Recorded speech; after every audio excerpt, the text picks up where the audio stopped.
Let's talk about enclosures. So we have our Greeks up here. This is their hide box. You know, I have a little seed starting mat in there, and that keeps them relatively warm, not hot at all. It might keep this box in the low 40s, maybe the 50s in the coldest of winters, but it doesn't allow them to freeze. And they have a dirt area along the back that they can lay and do the things that tortoises do, and then weeds grow up in there and they can eat it and nibble. It's not really good to house them on this type of floor constantly, but the Greeks are only active in here maybe a total of a month and a half, 2 months out of the year. Outside of that, they're in their outdoor enclosure, which gives them hills and all that stuff. So I wouldn't recommend anybody that wants to build an enclosure, don't build it on a tile floor or concrete floor. It just doesn't, it's no good. It's bad on their feet. But they're not in here all that long. And when I have something like this, it's got to not only work for them, but it's got to work for me as well. So I didn't want to have to walk over dirt and all that stuff. So that's the Greek enclosure. Herman's enclosure is over here.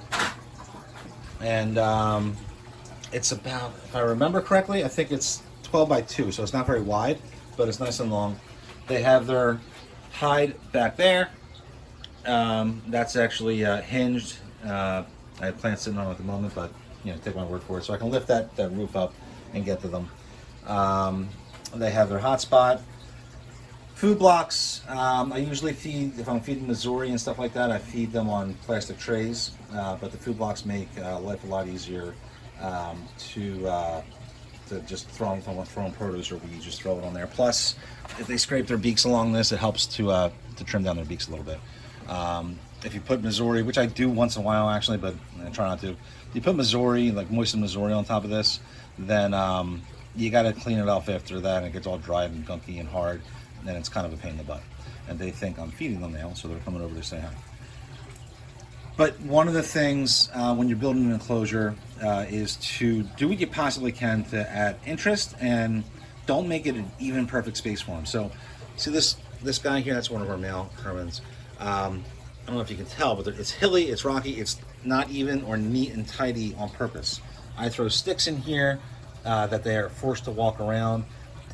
I'll never be able to mimic nature perfectly for these guys, but you got to do, in my opinion, you got to do what you possibly can to the best of your ability to mimic what the floor would look like for them.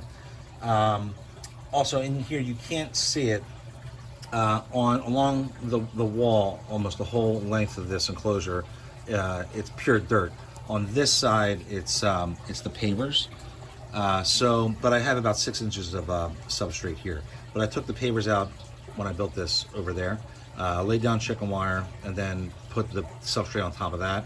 So if they ever lay in here, or if they want to dig down a little deeper, probably, you know, they can probably dig down a good 1.5 feet if they wanted to in the outside here.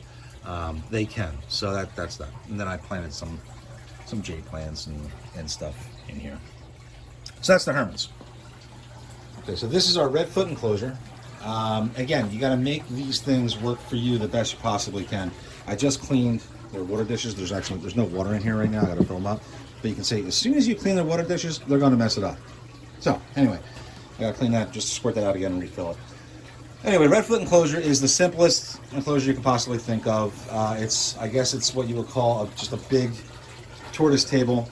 Their substrate is a mixture of peat moss, some cypress mulch, some hardwood mulch, organic topsoil, and sand. And it works really, really well for these guys. And he thinks I'm going to feed them, and he's awesome. Their hide, this is when I go back, I'm going to probably keep saying this over and over again. When you have something this big, you got to make it work for you. Their hide is behind that piece of plywood there. And I use that to put plants on, but I don't, there's not a totally closed off area. It's just darkened for them. So when I water the plants, the water can go down in there and drain off. Just got to make sure you don't make it too mucky in there for them, which I do. But on that side is mostly succulents, which don't get watered that much. And I just have this one ficus on this side, which I usually take this off to water it anyway. But this also makes life a lot easier for me. Put this guy over there. I can just lift these off and say hi to these guys, which are ridiculously muddy right now and dirty.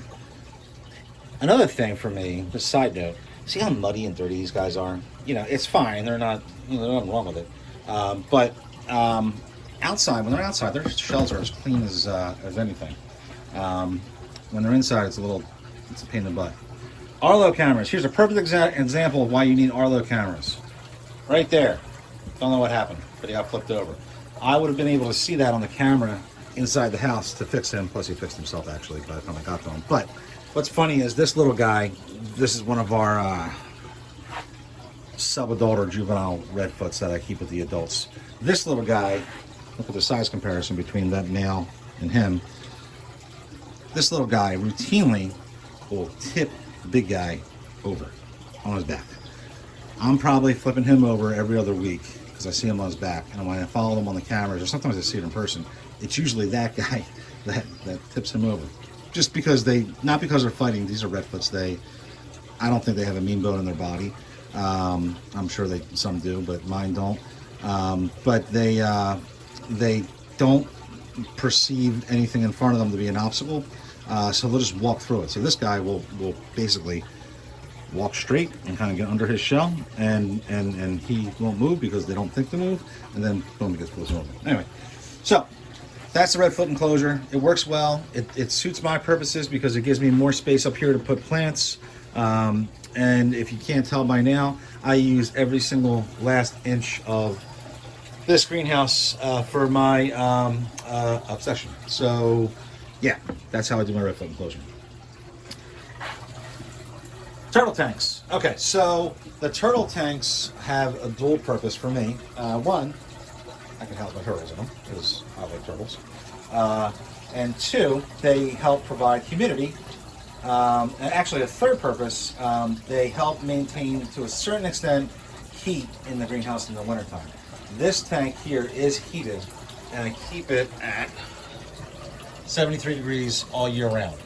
Well, the heater will probably be unplugged in the summertime, but in the wintertime, this tank acts like a heat sink, so it absorbs heat or maintains heat during the day, and when it's heated, and it helps provide that consistent heat, and it gives that heat off at night.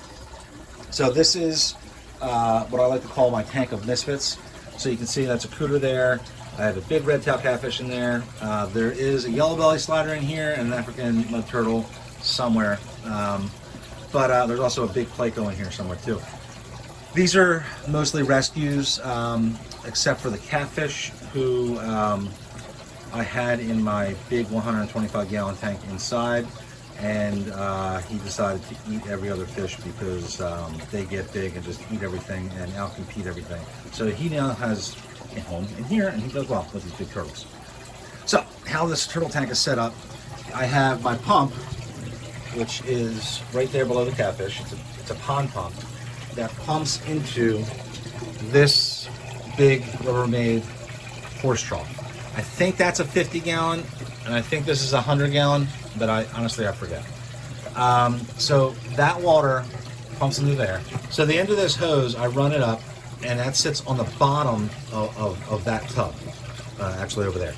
Above that, I have about 8 inches of big lava rock, so just big chunks of lava rock. So the water flows up through the bottom and then out through the top. You can see it's pure water on top. It acts like almost like a biofilter, especially with the ridiculous amount of pond plants that I planted in here.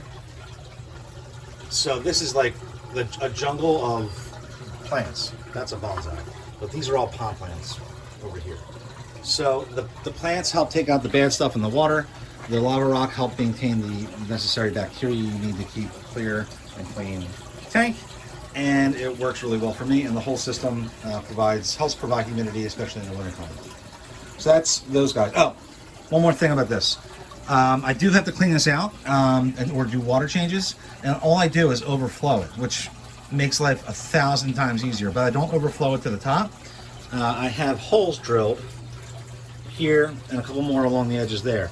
So when I overflow it, the water, drips out of here, goes in the floor, which is basically a porous floor, and it just drains out. So I don't have to worry about pumping this out and doing all that other stuff. So I've messed with turtle tub systems and trying to make them as easy as humanly possible without always using mechanical filtration.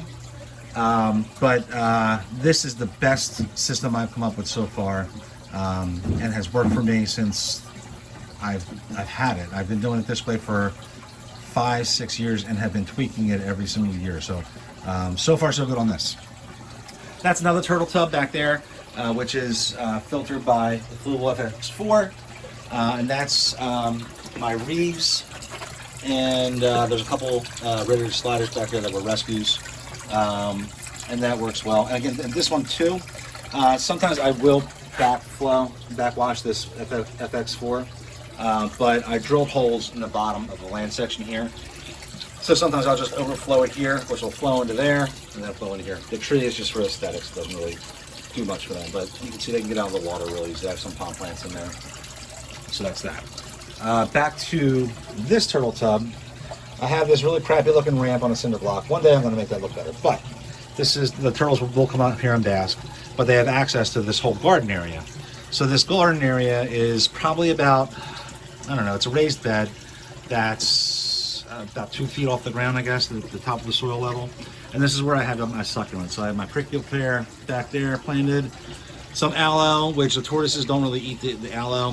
When I had sulcatas, they would eat it a lot. And just some monstera and pothos and fun stuff like that. And I also throw in here a lot of my cuttings from my bonsai. If you come in here at night and pull away that leaf litter, you'll see tons and tons of worms in here just going to town. So it works really well. And here's another shot of that portion of that bog filter that I use for my turtles.